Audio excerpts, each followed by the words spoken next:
UA સર્ટિફિકેશનને લઈને વિરોધ ઉઠાવ્યો। આ અંગે જીએફએફના જનરલ સેક્રેટરી અભિલાષ ગોડાએ સેન્ટ્રલ બોર્ડ ઓફ ફિલ્મ સર્ટિફિકેશનના ચીફ પ્રસન્ન જોશી અને સીઈઓ અમિતાભ શ્રીવાસ્તવને પત્ર પણ લખ્યો અને એક્શનની માંગ કરી। શું છે સમગ્ર વિવાદ, જોશું રિપોર્ટમાં। જીવનમાં સુખ અને શાંતિ માટે એક જીવન સાથીની જરૂર છે। વાંઢા વિલાસ સામે વાંધો, વિવાદના વમળમાં વાંઢા વિલાસ સર્ટિફિકેટ પર થયો સંગ્રામ। ગુજરાતી ફિલ્મ છેલ્લો દિવસ અને કરસનદાસ પે એન્ડ યુઝની સફળતા બાદ બેલવેડર ફિલ્મ દ્વારા વધુ એક ફિલ્મ વાંઢા વિલાસ આ શુક્રવારે રિલીઝ કરવામાં આવી, પરંતુ ફિલ્મ રિલીઝના એક અઠવાડિયા બાદ ફિલ્મ પર ઘેરાયા છે વિવાદના વમળો। તને શરમ આવે છે? આ તારો બાપ હજી વાંઢા જેવો બેઠો, તારે બીજો લઈને કરવા છે? જીએફએફ દ્વારા સેન્સરશિપની દલાલીનો આક્ષેપ, એ સર્ટિફિકેટની ફિલ્મ છતાં અપાયું યુએ સર્ટિફિકેટ, સીએમને પત્ર લખી પ્રતિબંધ મૂકવાની માંગ। જીએફએફે ફિલ્મ વાંઢા વિલાસને લઈને આક્ષેપ કર્યો છે કે ફિલ્મ એડલ હોવા છતાં તેને યુએ સર્ટિફિકેટ આપી દેવાયું છે।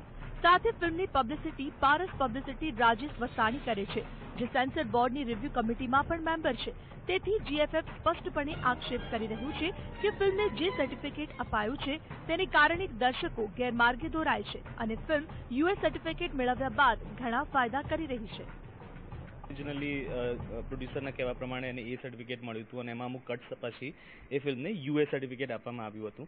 અમે જ્યારે આ વિશે થોડી વધારે જાણકારી મેળવી ત્યારે અમને સમજણ પડી કે આ ફિલ્મનો જે પબ્લિસિસ્ટ છે તેઓ અને આ ફિલ્મના one of the panel members for the review committee એ બંને એક જ વ્યક્તિ છે અને આ બહુ મોટી લેપ્સ છે। એટલે આજે પણ અમે સ્પષ્ટ છીએ, અમારો વાંધો ફિલ્મ સાથે નથી પણ ફિલ્મને અપાયેલા સર્ટિફિકેટ સામે છે અને બહુ જ જીએફએફનું સ્ટેન્ડ એમાં ક્લિયર છે। બેન એટલા માટે થવી જોઈએ। મેં રાજ્ય સરકારને, માનનીય મુખ્યમંત્રીશ્રીને પણ એક પત્ર લખ્યો છે। આ અંગે ન્યૂઝ 18 ગુજરાતીની ટીમે જ્યારે ફિલ્મ પ્રોડ્યુસર વૈશલ શાહને પૂછ્યું ત્યારે વૈશલ શાહે ફિલ્મ પર લગાવેલા તમામ આરોપોને ખોટા ઠેરવ્યા। ફિલ્મ પ્રોડ્યુસરે સ્પષ્ટપણે કહ્યું કે પોતે બનાવેલા ફેટર્નિટી દ્વારા જીએફએફ માત્ર લાઇમલાઇટમાં રહેવા માંગે છે।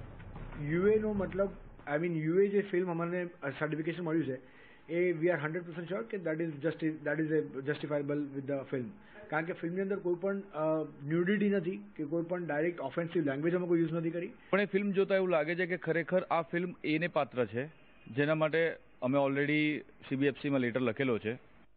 ફિલ્મ વાંઢા વિલાસને વાંધાજનક હોવાનો આક્ષેપ લાગ્યો છે, પરંતુ આ મુદ્દે વિવાદ વકરતા ગુજરાતી ઇન્ડસ્ટ્રીઝના તમામ પ્રોડ્યુસર પર આક્ષેપ ખોટા હોવાનું કહી રહ્યા છે।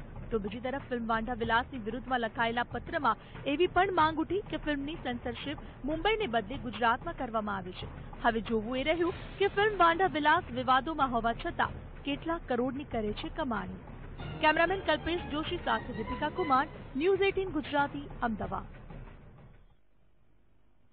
જામનગરથી સમાચાર। જામનગર ખાતે ભાગવત